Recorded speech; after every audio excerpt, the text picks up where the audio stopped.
spread it like wildfire because, from all the attacks after 2 years, we're being proven right. So that says something. Vindication, if nothing else. I wanted this movie to be great. I wanted to be shocked and surprised, but it doesn't seem like that's going to happen. So I'll take vindication.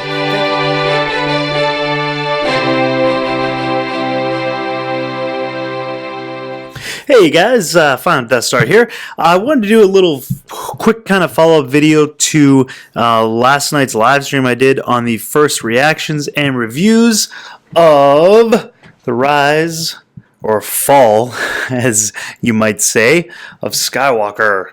And who Skywalker is, well, I guess that's up for debate now as well. Okay, so first of all, there's been a lot of the white checkmark people, I call them on Twitter, who have come out and said the movie's not good.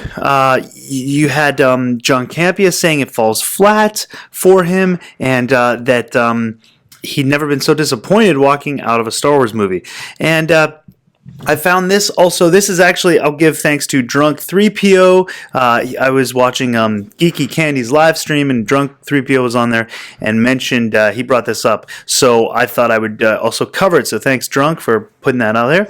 This is Dave Schilling. And he also went to the premiere, and this is what he had to say here. So he says his first review here says, having seen The Rise of Skywalker, I can safely say this last Star Wars trilogy is the most schizophrenic, unsatisfying major trilogy of all time.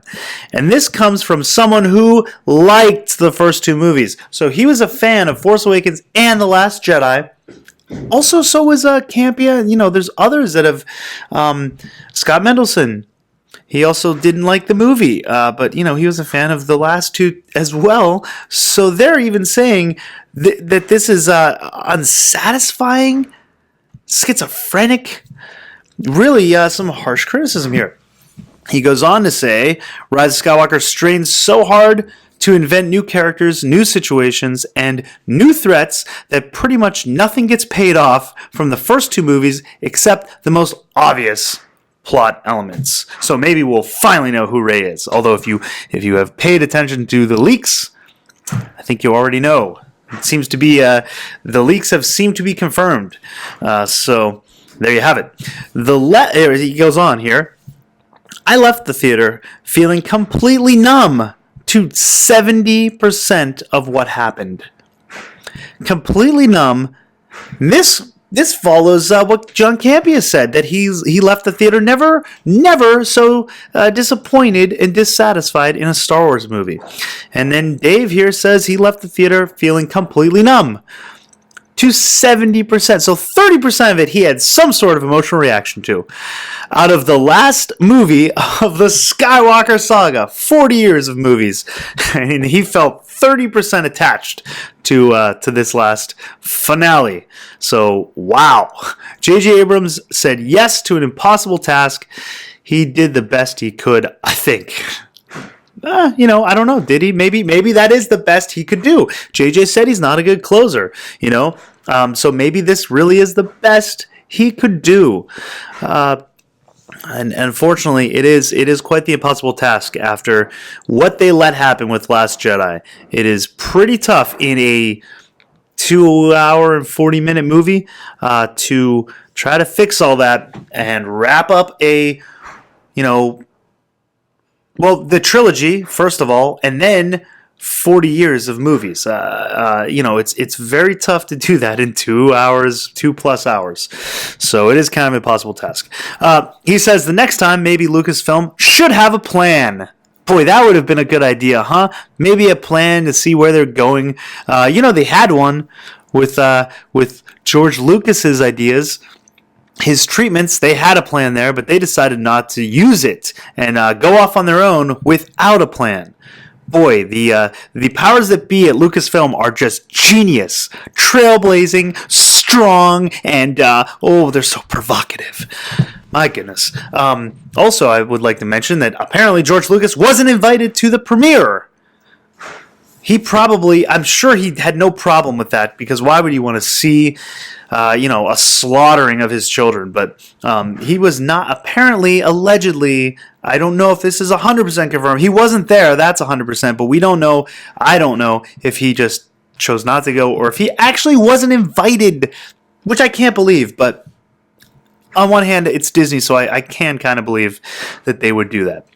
I think they didn't want to see his reaction.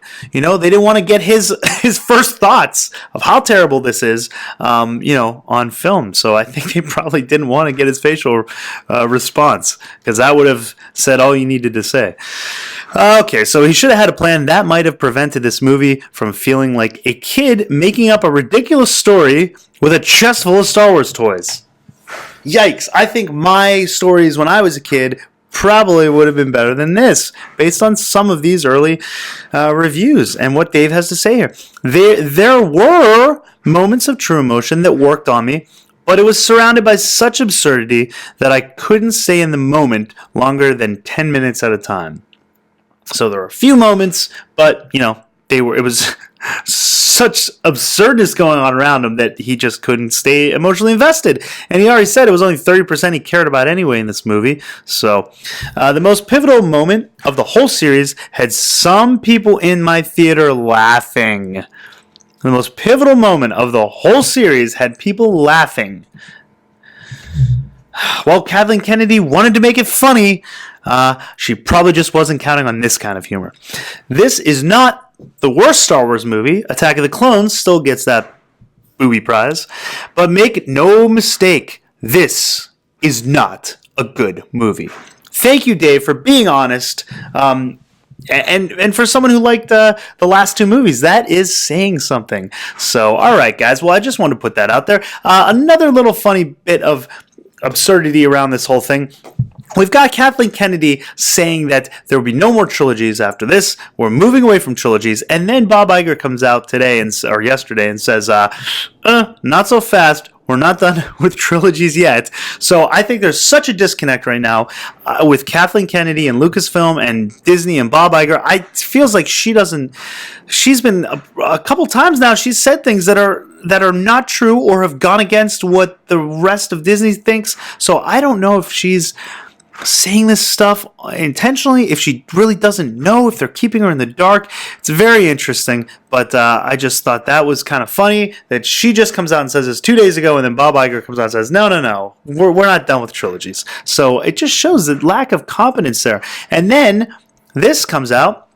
Lucasfilm's Kathleen Kennedy says they aren't necessarily finished with the Skywalkers in Star Wars. What the heck does that mean? They're not finished with the Skywalkers? This whole Rise of Skywalker?